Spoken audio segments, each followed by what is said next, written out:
অনেক আগে বাংলাদেশ দারিদ্র মুক্ত হয়ে যেত, কথা বলে ঠিক কিনা?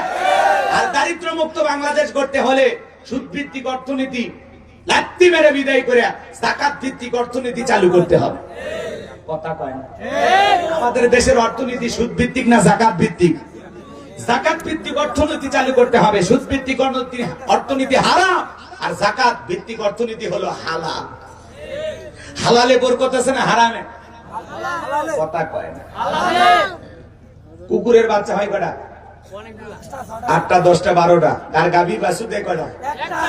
এত খাওয়া খায়, প্রত্যেক দিন জবাই হয়। এই যে গতকালকে যে চাঁদ রাতে গেছিল আহারে, আমাদের বগুড়ায় একটা বাজার আছে গোদার পাড়া, ওই জায়গায় কম পক্ষে মনে করেন 1200-1300 গরু জবাই হয়েছে। চিন্তা করেন, কমপক্ষে বাংলাদেশে পুরো দেশ যদি হিসাব করা হয় তা 50-60 লাখ গরু জবাই হয়েছে, বেশি ছাড়া কম নয়।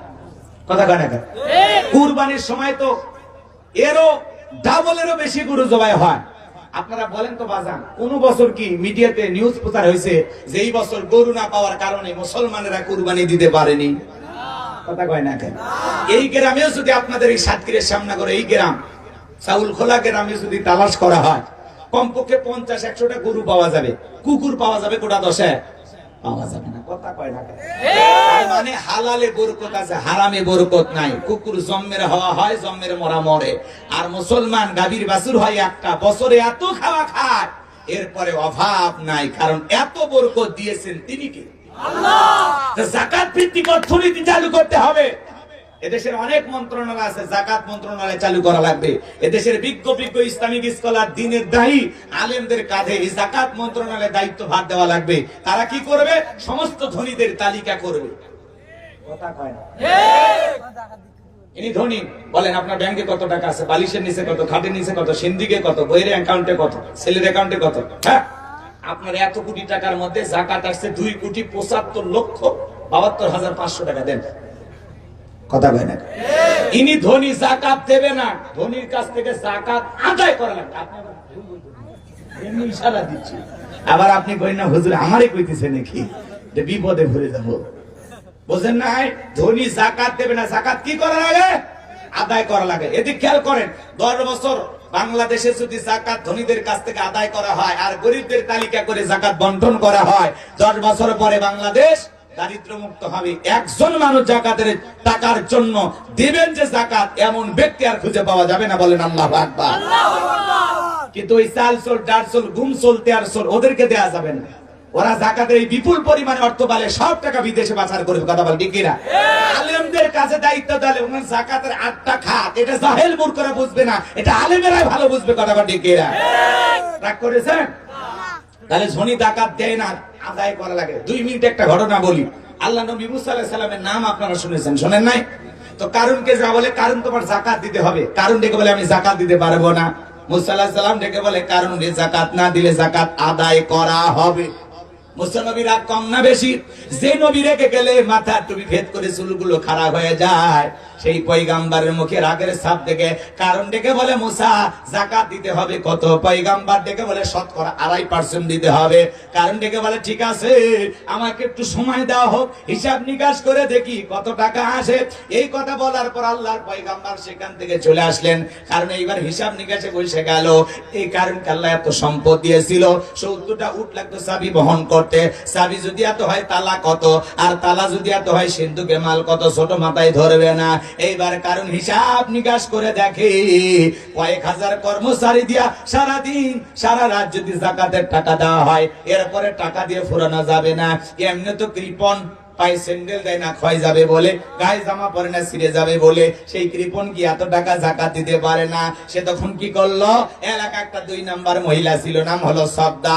এই সবদা নামের পতিতার কাছে যা বলে, সবদা রে 2 বস্তা টাকা তোরে আমি দেবো, অ্যাডভান্স হিসেবে 1 বস্তা টাকা আজকে দিয়ে দিলাম, আর আগামীকালকে সাক্ষী দেওয়ার পরে আর 1 বস্তা টাকা দেবো।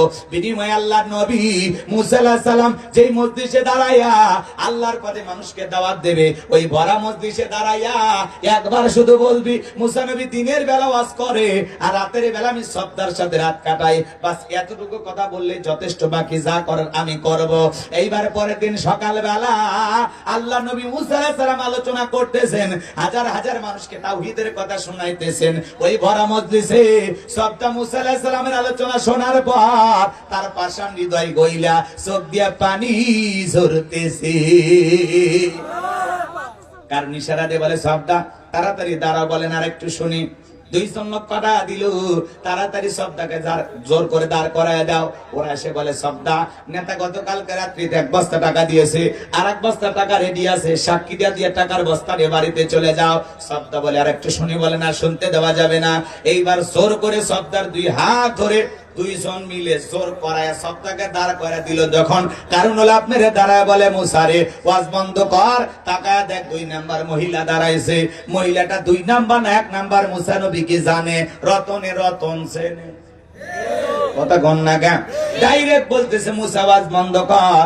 আজ যখন আলেম ওলামা হক কথা বলে, কোরআন সুন্নাহর দাওয়াত দেয়, সুদের কথা বলে, ঘুষের কথা বলে, জিহাদের কথা বলে, আল্লাহর জমিনে আল্লাহর দ্বীনকে বিজয় করার কথা বলে, এক শ্রেণীর লোক ডাইরেক্ট বলে হুজুর আপনার ওয়াজ বন্ধ করেন, আপনার ওয়াজ লাইন ছাড়া, হুজুরের ওয়াজ লাইন ছাড়া না, তোমার জীবন লাইন ছাড়া, তুমি একটা তার ছেঁড়া। আজকেও যারা আলেমদের কথাই বাধা দেবে ওরাও সমাজের ডিজিটাল কারণ। কথা কন না বাংলাদেশে বাণিজ্য মেলার নামে রাত 12টার পরে নর্তকীর গায়ে একটা সুতার কাপড় থাকে না, ওখানে 144 জারি করা হয় না। যারা বাংলার জমিনে তাফসীর মাহফিল ওয়াজ মাহফিলে আলেমদের কথা বলতে বাধা দেয়, 144 জারি করে, আমার বিশ্বাস এরা মুসলমান হতে পারে না। মুসলমান কখনো কোরআনের বিপক্ষে অবস্থান নিতে পারে না।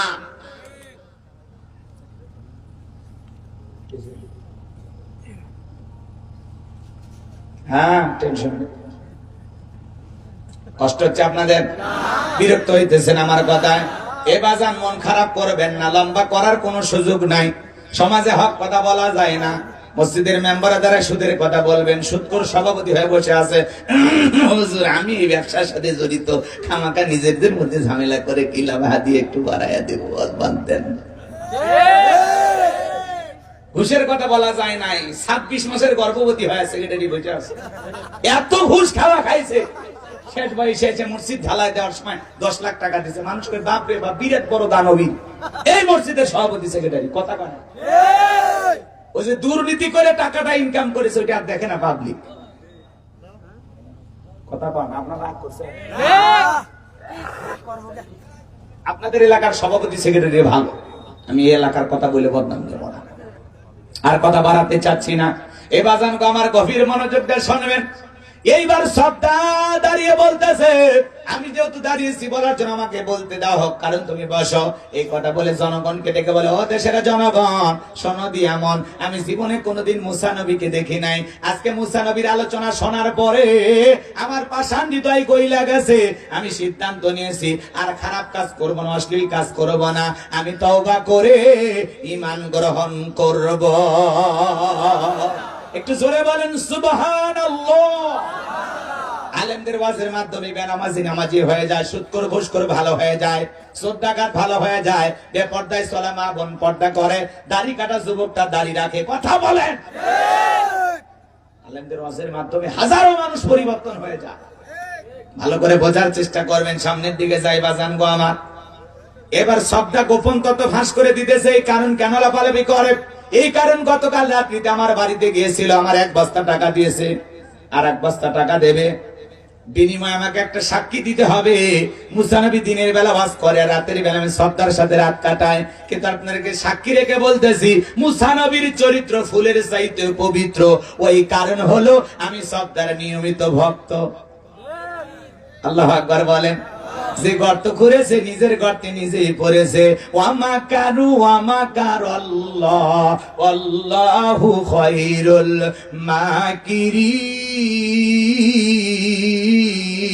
মাকিরিন।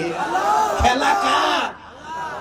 হ্যাঁ, আজকে আলেমদের বিরুদ্ধে নানামুখী ষড়যন্ত্র করা হয়, মিথ্যা তহমত দেওয়া হয়, ট্যাগ লাগানো হয়।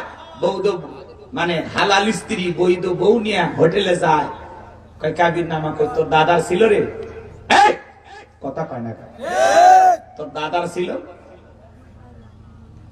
শাকিব খান বিয়ে করে, দুইটা বেটা ছেলের বাপ হলে জিনিস একটা বিয়ে করলে বেটা ছেলে। এর কাবির নামা কেউ দেখতে গেছে? পরিমণি 5টা স্বামী কেউ কাবির নামা দেখতে গেছে? এই যে মাহি আপা একটার পর একটা ট্রাক মার্কা চেনেননি? হ্যাঁ, স্বামী ধরতেছে ছাড়তেছে, এদের কাবির নামা কেউ দেখে? হুজুরদের নরম পাইছেন, আলেমদের নরম পাইছেন, যা ইচ্ছে তাই বলতেছেন। বিচার দুনিয়াতে শেষ নয়, পরকাল নামের আর একটা জীবন আছে। দুনিয়াতে কোনো না কোনো ভাবে দিন চলে যাবে, পার পাওয়া যাবে। সেই দিন আপনারা কেমনে পার পাবেন আমরাও দেখব। একজন কোরআনের খাদেম, দিনের দায়ী, কোরআনের পাখি বিদায় নিয়ে গেল। হিন্দু মানুষ জানাজায় গিয়ে সাক্ষী দিয়ে বলে তিনি 2 ট্রাম আমাদের এলাকার এমপি ছিলেন। মায়ের কোলে শিশু যেমন নিরাপদ, আমরা তেমনি নিরাপদে ছিলাম। তিনি ধর্ষণ করেন নাই, তিনি ধর্ষক ছিলেন না। হিন্দু মানুষ সাক্ষী দেয়, লাশের সামনে যায় যে হুজুর নির্দোষ। আর পোড়া কপাল, ওরা চিনল না, ওরা চিনল না কোরআনের পাখিটাকে। কথা বলেন ঠিক? ওরা চিনল না। 13টা বছর কোরআনের কথা বলা থেকে আমাদেরকে বঞ্চিত করে রেখে দিয়েছে। জীবনটা চলেই গেল, একটা পাড়ার মাইকে কথা বলার সৌভাগ্য হলো না। আমাদের শোনার মতো কানটা আমরা পেলাম না। আল্লাহ যেন কিয়ামতের ময়দানে শোনার ব্যবস্থা করে দেন। আরো জোরে বলেন আমিন। আজকে দুনিয়ার মানুষ লোভে পড়া দাম্ভিকতা, ক্ষমতার দাম্ভিকতায় অন্ধ হয়ে গেছে, অন্ধ হয়ে গেছে। ভালো মন্দ কোনো কিছু আর চোখে দেখে না। কথা বলে না কেন? আমার ভাইয়েরা গভীর মনোযোগ দিয়ে শুনবেন। এইবার শব্দের কোন গোপন তত্ত্ব ফাঁস করে দিল। মুসা আলাইহিস সালাম থেকে বলে, আল্লাহ চাইতে গেছিলাম যাকাত, আর আমার বিরুদ্ধে এত বড় ষড়যন্ত্র, এটা তো মেনে নেওয়া যায় না। যে সম্পদের দাম্ভিকতায় অহংকার করেছে, আল্লাহ গো কারণে ধন সম্পদ সব সহ যেন এই জমিন তাকে গ্রাস করে ফেলে। আল্লাহ দোয়া মঞ্জুর করলেন, কারণে সম্পদ সহ জমিনের ভিতরে যখন হাঁটু পর্যন্ত চলে যায়, ও বলে দেখে শক্তি আছে, উঠতে পারবো, ব্যাপার না। মাজা পর্যন্ত চলে গেছে সম্পদ সহ, বলে ব্যাপার না, উঠতে পারবো। গলা পর্যন্ত যখন জমিনের ভিতরে চলে গেছে, কারণ ডেকে বলে, মুসা রে, ধন সম্পদ যা আছে সব তোমার আর তোমার আল্লাহর, তুমি নিয়ে যাও, জানটা আমার ভিক্ষা দাও। আল্লাহর পয়গম্বর ডেকে বলে, আল্লাহুস সামাদ, আমার আল্লাহ অমুখাপেক্ষী, আমার আল্লাহ কারো কাছ থেকে কিছুই নাই না, আমার আল্লাহ শুধু দিয়েই যায়।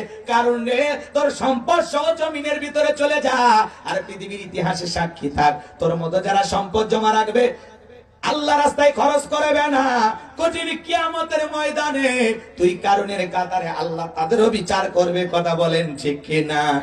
সূরা তওবার ভিতরে আল্লাহ জানিয়ে দিয়েছেন, যারা স্বর্ণ রূপা টাকা পয়সা ধন সম্পদ জমা রাখে, খরচ করতে চায় না, আমার আল্লাহ বলে তাদের জন্য রয়েছে আযাবের সুসংবাদ।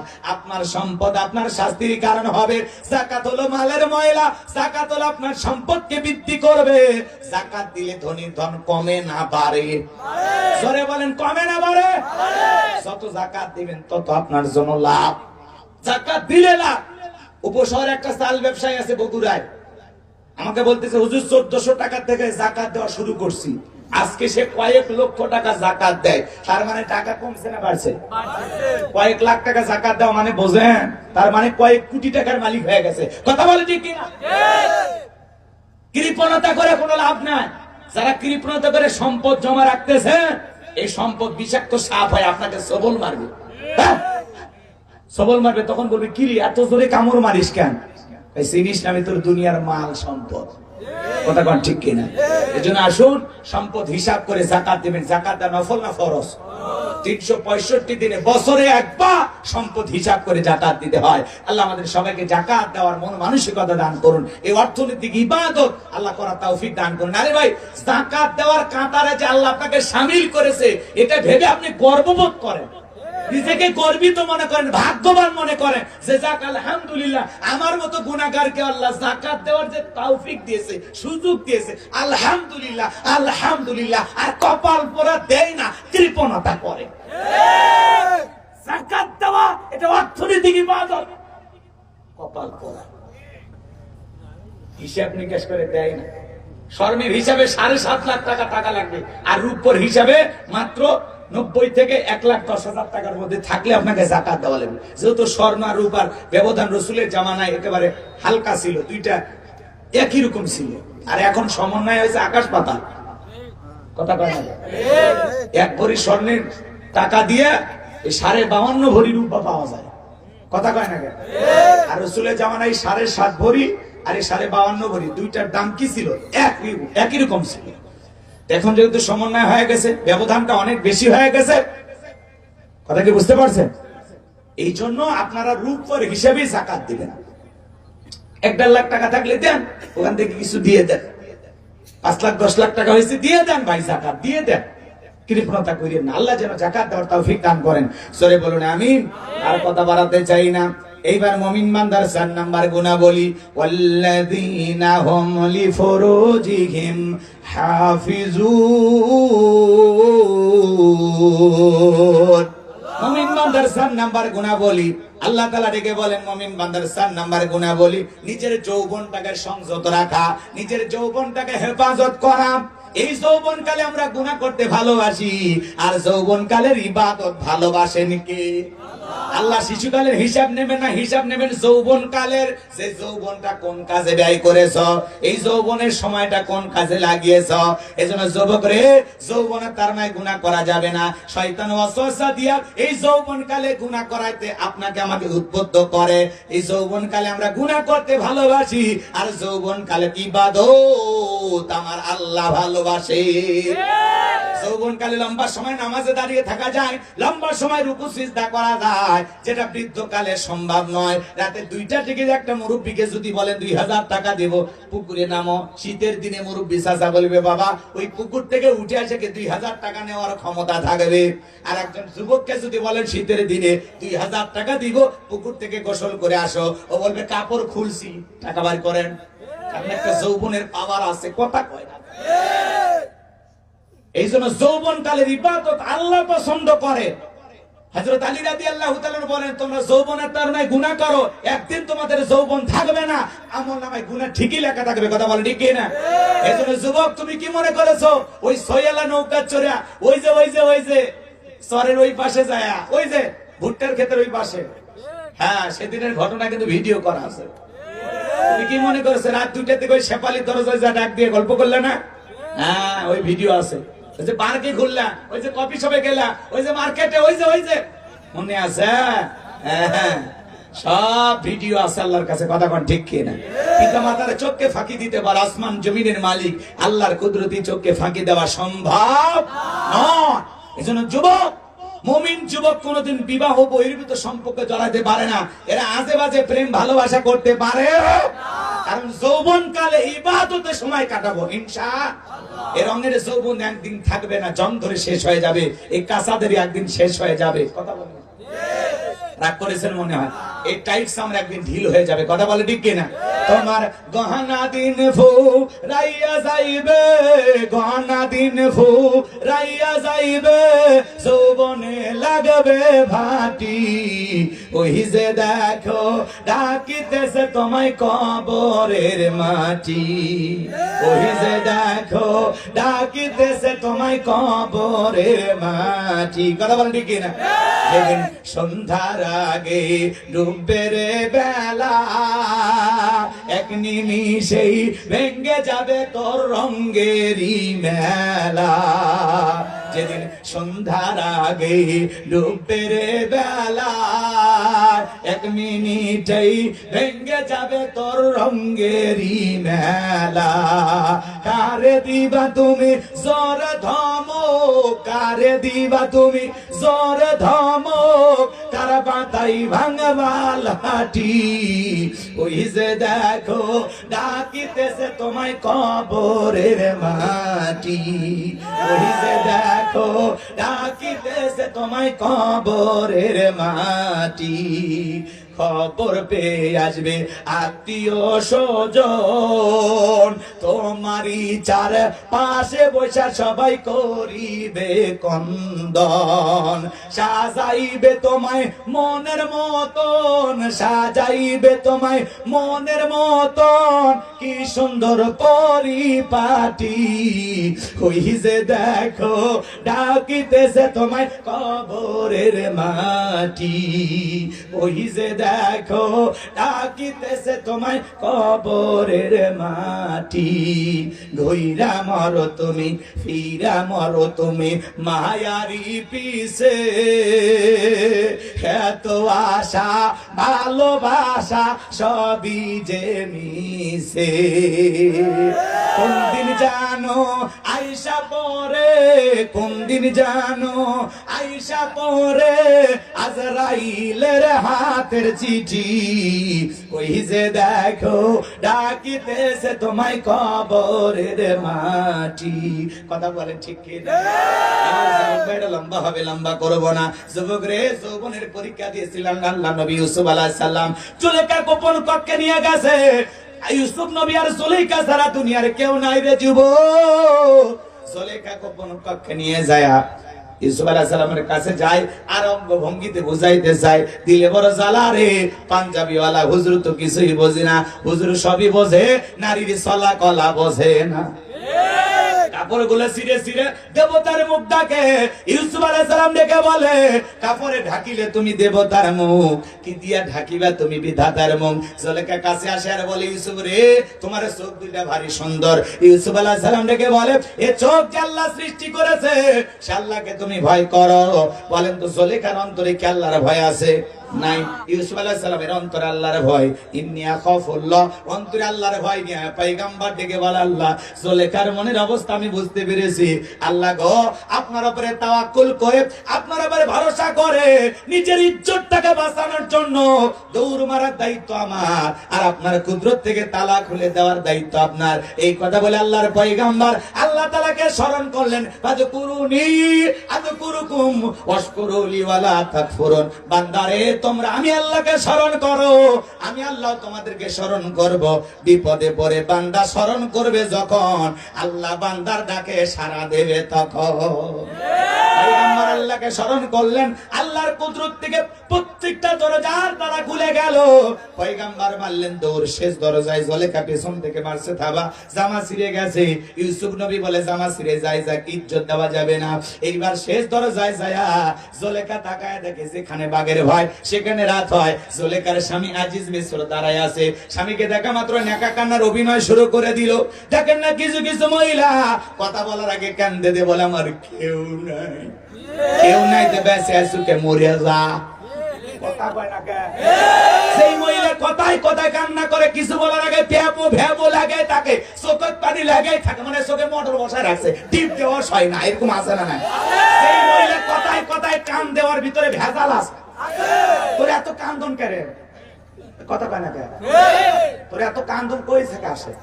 ঘটনা কি হয়েছে খুলে বল। তোর কথা শুনে যদি মনে হয় এই ঘটনায় কাঁদা উচিত, স্বামী স্ত্রী একসাথে জামাত করে কাঁদা হবে। কিছু বলার আগে কান্দে মামলা জিততে চায়, এরকম মহিলা আছে না? নাকত পানি লাগে, কি আছে ফিডের খাবো, কান্দিস রাগ করেছেন মনে হয়। এ বাজান গো, আমার নেকা কান্নার অভিনয় কইরা স্বামীকে ডেকে বলে, স্বামী গো, ইউসুফকে ছেলের মতো দেখতাম, আজকে সুযোগ পাইয়া আমার ইজ্জতের দিকে হাত বাড়াইছে, আর একটু দেরি হয়ে গেলে আমার সর্বনাশ হয়ে যাইতো। আর মনে মনে বলে, মরার স্বামী আসার আর সময় পাইলি না। নেকা কান্নার অভিনয় করে মিথ্যা দর্শনের আসামি বানাইয়া আল্লাহর পয়গম্বর ইউসুফ নবীকে 1 নয় 2 নয় 9.5 বছর জেল খাটাইছে। যুবক রে, এইজন্য নারীদের ষড়যন্ত্র বড় মারাত্মক। পুলিশে ধরলে বাঁচবি, র্যাবে ধরলে বাঁচবি, কিন্তু কোন নারীর ছলনার ফাঁদে, মায়ার জালে, রূপের জালে, প্রেমের ফাঁদে একবার যদি পা আটকে যায়, ফান্দে পড়িয়া বোগা কান্দে রে, সারা জীবন কেঁদেও ওই কাল নাগিনীর বিষাক্ত সবল থেকে তোরা বাঁচতে পারবি না।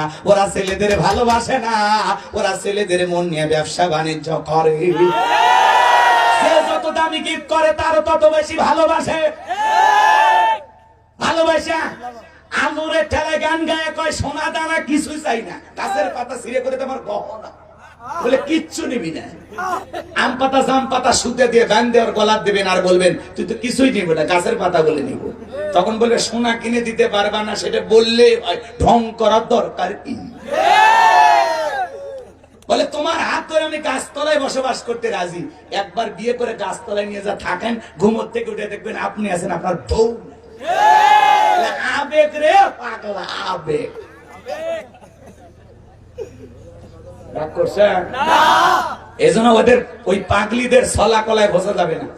ফেসবুক আইডিতে মনে করে একেবারে আঠা ময়দা মেখে ছবি পোস্ট করছে, এই দেখে মনে করে পূর্ণিমা পাইছি। ওটা পূর্ণিমা, ওটা কালী সুন্দরী,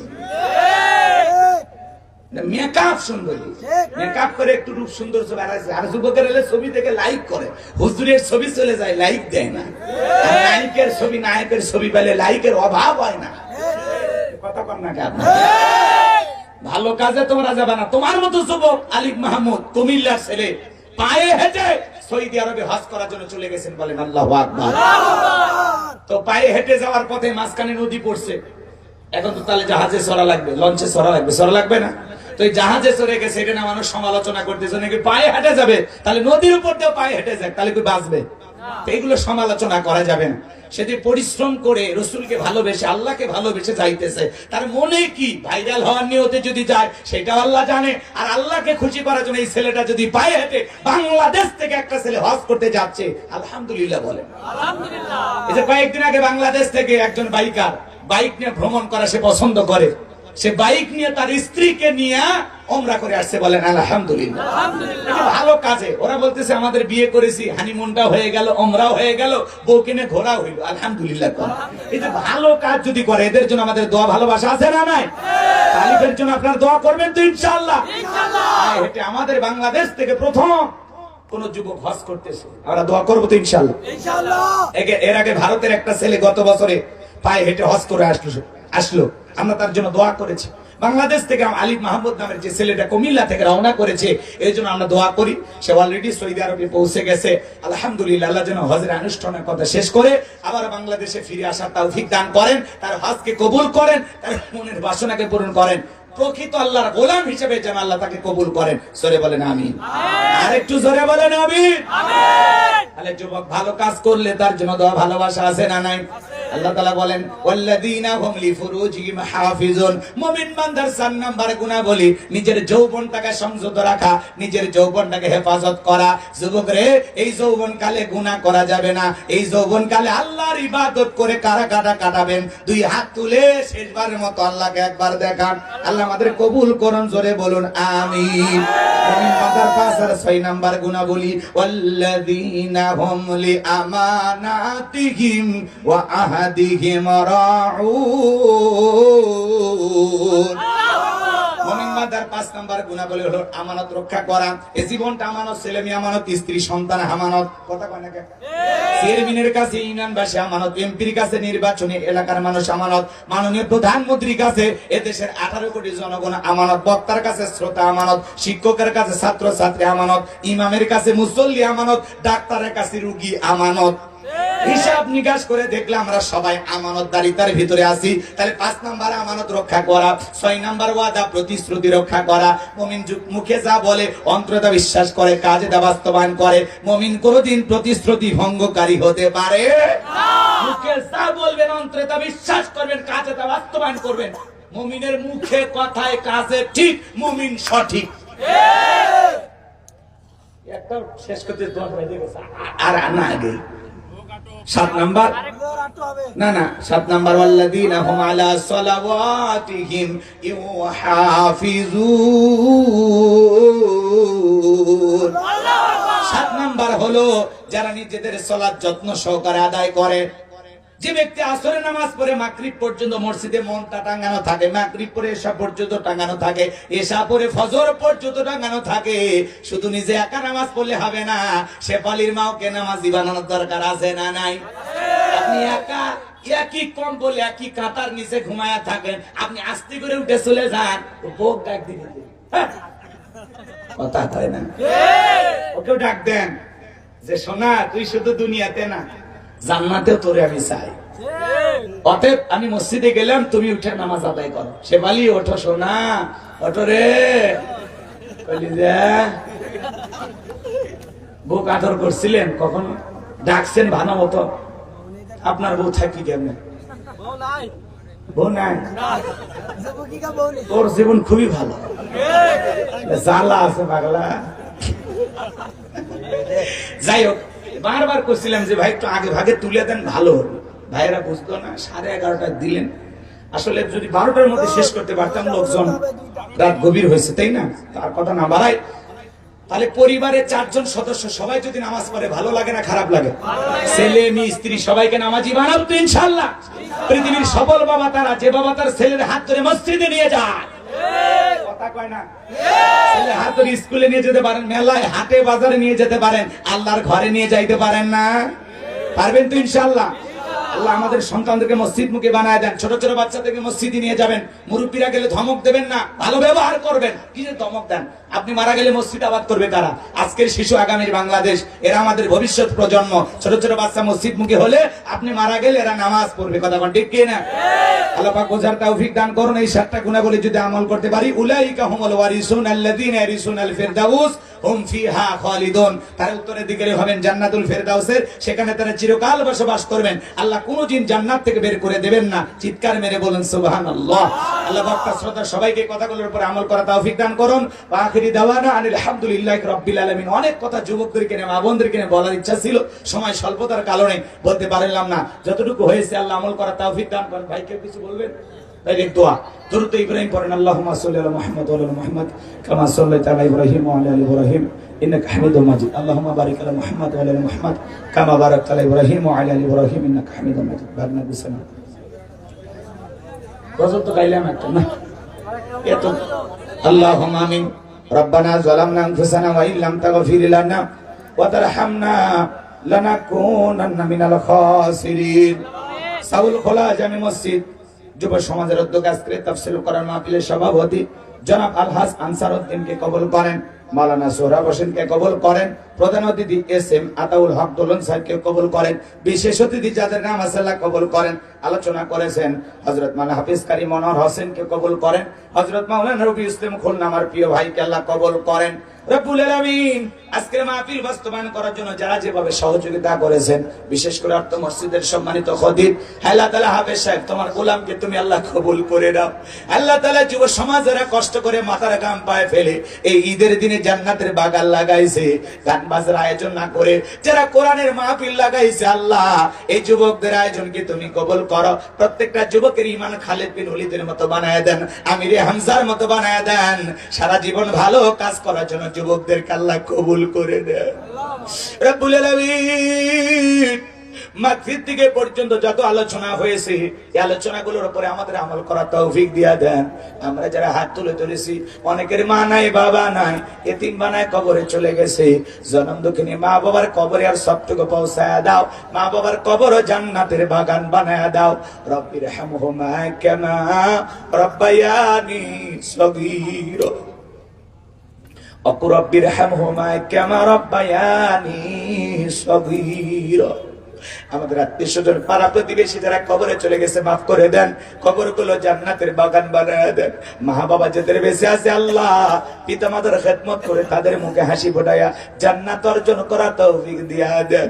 রব্বুল আলামিন এই মাহফিলে যত মানুষ দূর দূরান্ত থেকে কোরআন শোনার জন্য ছুটে এসেছে, সবাইকে নিরাপদে বাড়ি পর্যন্ত পৌঁছার তৌফিক দান করুন। সবাইকে আপনার রহমতের চাদরে আবৃত করুন। সবার ইজ্জত সম্মান বাড়ায় দেন। আল্লাহ যুবক সমাজকে কবুল করেন। যে ভাইরা কষ্ট করে খাবার আয়োজন করেছেন, মা বোনের রান্না বান্না করেছেন, বরকত দিয়া দেন। আল্লাহ তাআলা আমার রবিউল ভাই কষ্ট করে দাওয়াত এনেছেন, যুবকদের মাধ্যমে আল্লাহ তাদের হায়াত বাড়ায়া দেন। যে যুবকেরা কষ্ট করে মোটরসাইকেলে নিয়ে আসছে, আল্লাহ তাদের হায়াত বাড়ায়া দেন। আমার আতিক ভাগিনাকে কবুল করেন। সাদিক হারুন ভাই, আব্দুর রহিম ভাইকে আল্লাহ কবুল করেন। সকলের মনের আশাগুলো পূরণ করে দেন। আমার আব্দুর রহিম ভাই অসুস্থ, তোমার গোলামকে শেফায়ে কামেলা আজেলা দান করো। আমার বড় ভাইকে আল্লাহ অতি দ্রুত সুস্থতার নিয়ামত দিয়ে ধন্য করো। আল্লাহ তাআলা দীর্ঘ সফর করে ঈদের দিনে তোমার গোলামদের কাছে ছুটে এসেছিলাম। কথা বলার আশায় যতটুকু বলেছি সূরা আল মুমিনুন থেকে এই আলোচনাগুলো একজন মানুষ হলেও জীবনটাকে পরিবর্তন করে আমলের নিয়তে বাড়ি পর্যন্ত নিয়ে যাওয়ার তৌফিক দিয়া দাও। কলিজার টুকরা যুবকদেরকে নামাজি বানায়া দাও, দিনদার নেককার হিসেবে কবুল করো। আজ হোক কাল হোক আমাদের মৃত্যু আসবে, মৃত্যু আসার আগে পরিপূর্ণ নেককার ইমানদার মুসলমান হিসেবে আল্লাহ কবুল করে দাও। রব্বুল আলামিন, আল্লাহ তাআলা বড় ভয় লাগে, না জানি কখন কোন দিন মালাকুল মউত সামনে দাঁড়িয়ে যায়। আজ হোক কাল হোক দুনিয়ার মায়া ছেড়ে চলে যেতে হবে রে মাবুদ। জীবনে এত গুনাহ করেছি আমরা, যদি গুনাহের দিকে তাকাও জাহান্নাম ছাড়া কোনো জায়গা হবে না। আল্লাহ তুমি তোমার গোলামের জিন্দেগির গুনাহগুলো মাফ করে দাও। তুমি গাফফার, আমরা গুনাহগার, তুমি মনিব, আমরা সবাই তোমার গোলাম। আমাদের সকলের তামাম জিন্দেগির গুনাহগুলো মাফ করে দাও। আল্লাহ কষ্ট করে যারা আয়োজন করেছে কবুল করে নেন। লাইটিং মাইটিং পোস্টার ব্যানার ডেকোরেটরের ভাইরা সহ, মসজিদ কমিটির ভাইরা সহ, যুব সমাজ সহ যারা যেভাবে সহযোগিতা করেছেন, বুদ্ধি পরামর্শ টাকা পয়সা যে কোনো দিক দিয়ে সহযোগিতা করেছেন, আল্লাহ সবাইকে দুনিয়া আখিরাতের উত্তম জাযা দান করেন। যারা কষ্ট করে এসেছেন নিরাপদে বাড়ি পর্যন্ত পৌঁছার তৌফিক দান করেন। জীবনে কোনোদিন সাতক্ষীরার মুসলমানের সাথে আর যদি দেখা না হয়, এই মুখগুলো জান্নাতের সিঁড়িতে পরিচয় করে দিও আল্লাহ। এই মুখগুলো জান্নাতের সিঁড়িতে পরিচয় করে দিও আল্লাহ। আল্লাহ ফিলিস্তিনি মুসলমানদেরকে তুমি বিজয় দাও আল্লাহ। আল্লাহ ফিলিস্তিনি মুসলমানদেরকে বিজয় দাও আল্লাহ। তামাম পৃথিবীর মুসলিম উম্মাহকে হেফাজত করো। বাংলাদেশের মসজিদ মাদ্রাসা কবুল করো, হক্কানি উলামা ইকরামদের কবুল করো। মাজলুম অবস্থায় যত আলেম কারাবন্দী মুক্তির ফয়সালা করে দাও। এদেশকে ইসলামের জন্য কবুল করো। আমি গুনাহগার একটি মাদ্রাসা বানাইছি, আমার মাদ্রাসায় নূরে মাদিনাকে আল্লাহ কবুল করেন। আমার মাদ্রাসায় 11 জন এতিম বাচ্চা, 13 জন গরিব বাচ্চা, তাদের থাকা খাওয়া চিকিৎসা পোশাক সম্পূর্ণ ফ্রি, 50 জনের উপরে ছাত্র। আল্লাহ আমার মাদ্রাসাকে কবুল করেন, মাদ্রাসার ছাত্রদের কবুল করেন। মাদ্রাসার পাশাপাশি কোন কবরস্থান বানাবো, মসজিদ বানাবো। এই গোলামের তোমার এই গোলামের এই স্বপ্নগুলো তুমি পূরণ করে দিও আল্লাহ। তোমার গোলামের এই স্বপ্নগুলো তুমি পূরণ করে দিও আল্লাহ। এলাকায় যত কবরবাসী মাটি নিচে শাহিদ, আল্লাহ আপনি তাদেরকে মাফ করে দেন আল্লাহ। আজকের ঈদের দিনের ওসিলা আপনি তাদেরকে মাফ করে দেন আল্লাহ। আমাদের ঈদের আনন্দ কোরআন শোনার বিনিময়ে আমরা কাটাইলাম আল্লাহ। কোরআনের হেদায়েতের আলো দিয়ে অন্তরগুলো আলোকিত করে দাও আল্লাহ। আমাদের সবাইকে কোরআন শোনার সঠিক বুঝ দাও। তোমার গোলাম হিসেবে কবুল করো, জান্নাতি মানুষ হিসেবে কবুল করো, জান্নাতুল ফেরদাউসের উত্তরাধিকারী হিসেবে কবুল করো আল্লাহ। জীবনে একটাবার খানায় কাবায় সোনার মক্কা মদিনায় কবুল করে দিও আল্লাহ। আমাদের সবার নেক আমল করার তৌফিক দাও আল্লাহ। শুধু শোনার মধ্যে নয়, আমলের মাধ্যমে জীবনটাকে পরিবর্তন করার তৌফিক দিয়া দাও। সুবহান রাব্বিকা রাব্বিল ইজ্জাতি আম্মা ইয়াসিফুন, সালামুন আলাল মুরসালিন, আলহামদুলিল্লাহি রাব্বিল আলামিন। আজ হোক কাল হোক আমাদের মৃত্যু আসবে, মৃত্যুর সময় দয়ার নবীর চাঁদ মুখখানা দেখতে দেখতে জবানে জারি করে দিও লা ইলাহা ইল্লাল্লাহু মুহাম্মাদুর রাসূলুল্লাহ সাল্লাল্লাহু আলাইহি ওয়াসাল্লাম। আসসালামু আলাইকুম ওয়া রাহমাতুল্লাহি ওয়া বারাকাতুহু। সম্মানিত এলাকাবাসী, আপনাদেরকে আরেকটি